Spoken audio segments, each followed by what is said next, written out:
O'zbekiston Respublikasi o'z xavfsizligini ta'minlash uchun yetarli darajada qurolli kuchlarga ega. O'zbekiston Respublikasi Konstitutsiyasi 153-moddasi.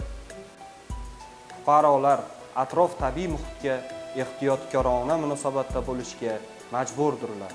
O'zbekiston Respublikasi Konstitutsiyasining 62-moddasi. Республика Узбекистан имеет свои государственные символы, флаг, герб, гимн, утверждаемые законом. Государственные символы находятся под защитой государства. Статья 5 Конституции Республики Узбекистан. Davlat xalq irodasini ifoda etib, uning manfaatlariga xizmat qiladi. Davlat organlari va mansabdor shaxslar, jamiyat va fuqarolar oldidan mas'uldirlar.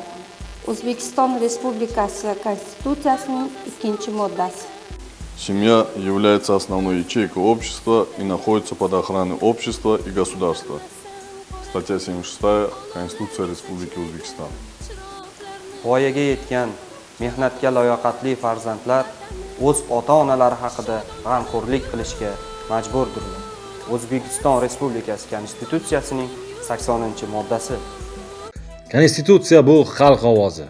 U erkinlik, o'z fikrlarimizni ifoda etish, e'tiqod va orzularimizni qo'rqmasdan amalga oshirish imkoni. Konstitutsiya bu adolat va tenglik. Shuningdek, u mas'uliyat, huquqlar bilan birga majburiyatlarimiz borligini ham unutmaslikdir. Konstitutsiya bu butun bir mamlakatning butun hududida oliy yuridik kuchga ega va to'g'ridan to'g'ri amal qiladi. Huquq va erkinliklarimizning kafolati bo'lgan Konstitutsiya kuni muborak bo'lsin.